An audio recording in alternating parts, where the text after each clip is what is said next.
পূর্ব বর্ধমান জেলার দেওয়ানদিঘি থানার অন্তর্গত পালিতপুর ক্যানেলপাড় এলাকায় এক আদিবাসী গৃহবধূর রহস্যজনক মৃত্যুতে ব্যাপক উত্তেজনা ও ক্ষোভের সৃষ্টি হয়েছে। মৃতার পরিবারের অভিযোগ, গণধর্ষণের পর তাকে নৃশংসভাবে হত্যা করা হয়েছে।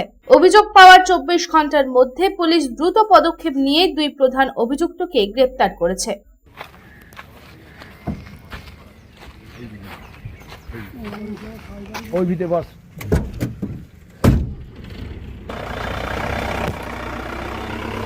বুধবার 5 সদস্যের একটি ফরেনসিক বিশেষজ্ঞের টিম ঘটনাস্থল পরিদর্শন করে তদন্ত শুরু করেছে।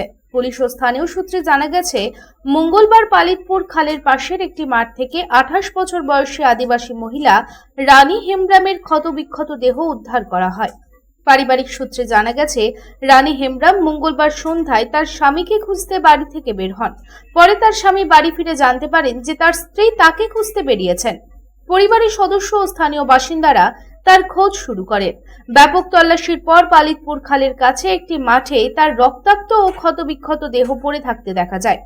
এদিন খবর পেয়ে দেওয়ানদিঘি থানার পুলিশ ঘটনাস্থলে পৌঁছে মৃতদেহটি নিজেদের হেফাজতে নেয় এবং ময়নাতদন্তের জন্য বর্ধমান মেডিকেল কলেজ হাসপাতালের মর্গে পাঠায়। দুই অভিযুক্তকে গ্রেপ্তার করে আদালতে হাজির করা হয়েছে। মৃতার পরিবারের অভিযোগ, রানী হেমব্রামকে প্রথমে গণধর্ষণ করে হত্যা করা হয় এবং তার দেহ ফেলে দেওয়া হয়।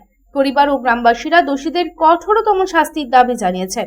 পরিবারের লিখিত অভিযোগের ভিত্তিতে পুলিশ একটি মামলা দায়ের করে তদন্ত শুরু করে এবং 24 ঘন্টার মধ্যে দুই অভিযুক্তকে গ্রেপ্তার করে। গ্রেপ্তারকৃত অভিযুক্তরা হলেন শেখ আজিজুল ও শেখ বাদাই। পুলিশ সূত্রে জানা গেছে, শেখ আজিজুলকে দেওয়ানদিঘি এলাকা থেকে গ্রেপ্তার করা হয়েছে, আর অপর অভিযুক্ত শেখ বাদাইকে বীরভূমের নানুর এলাকা থেকে আটক করার পর গ্রেপ্তার করা হয়। পুলিশ সূত্রে আরো জানা গেছে, গ্রেপ্তারকৃত অভিযুক্তদের বিরুদ্ধে গণধর্ষণ, হত্যা এবং প্রমাণ ধ্বংস সহ বেশ কয়েকটি গুরুতর ধারায় মামলা দায়ের করা হয়েছে।